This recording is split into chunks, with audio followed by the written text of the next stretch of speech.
पश्चिम बंगालमधल्या दार्जिलिंग जिल्ह्यातल्या रंगापाणी रेल्वे स्थानकाजवळ कांचनगंगा एक्सप्रेस आणि मालगाडीच्या झालेल्या अपघातात 9 जणांचा मृत्यू झाला असून सुमारे 50 जण जखमी झाले आहेत। मृतांमध्ये मालगाडीचा चालक, सहचालक आणि कांचनगंगा एक्सप्रेसचा गार्ड यांच्यासह 6 प्रवाशांचा समावेश आहे। कांचनगंगा एक्सप्रेसला मागच्या बाजूला मालगाडीची धडक बसल्यामुळे काल हा अपघात झाला। रेल्वे मंत्री अश्विनी वैष्णव यांनी घटनास्थळाची पाहणी केली।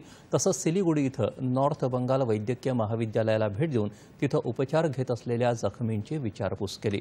बचाव कार्य पूर्ण झालं असून रेल्वे सुरक्षा आयोगाकडून अपघाताच्या चौकशीला सुरुवात झाली आहे, असं रेल्वे मंत्र्यांनी सांगितलं।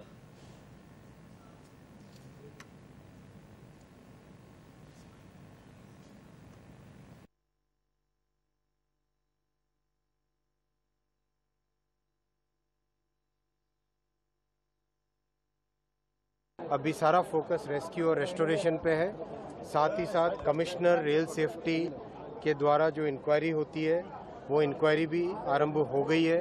सारे डेटा, सब डेटा पॉइंट्स, डेटा लॉग सब कंप्लीट देखा जा रहा है और हमारा सारा फोकस अभी रेस्क्यू और रेस्टोरेशन पे है और किस तरह से पेशेंट्स के साथ भी मिलके आया, कैसे उनके परिवारजन उनके साथ तुरंत मिल सके, एक्सग्रेशिया का डिस्ट्रीब्यूशन भी जल्दी से जल्दी हो और किस तरह से पेशेंट्स वापस अपने जीवन में आ सके, नॉर्मल लाइफ में आ सके।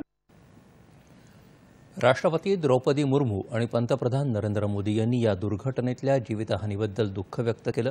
पंतप्रधानांनी पीएम राष्ट्रीय मदत निधीतून मृतांच्या कुटुंबाला प्रत्येकी 2 लाखांची आणि जखमींना प्रत्येकी 50,000ची मदत जाहीर केली।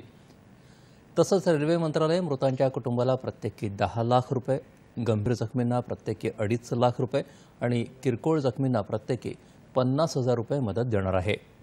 पश्चिम बंगालच्या मुख्यमंत्री ममता बॅनर्जी यांनीही वैद्यकीय महाविद्यालयाला भेट देऊन जखमींची विचारपूस केली। मालगाडीच्या चालकाकडून सिग्नलकडे दुर्लक्ष झाल्यामुळे हा अपघात झाल्याचा प्राथमिक अंदाज आहे, असं रेल्वे मंडळाचे अध्यक्ष जया सिंह वर्मा यांनी पत्रकार परिषदेत सांगितलं।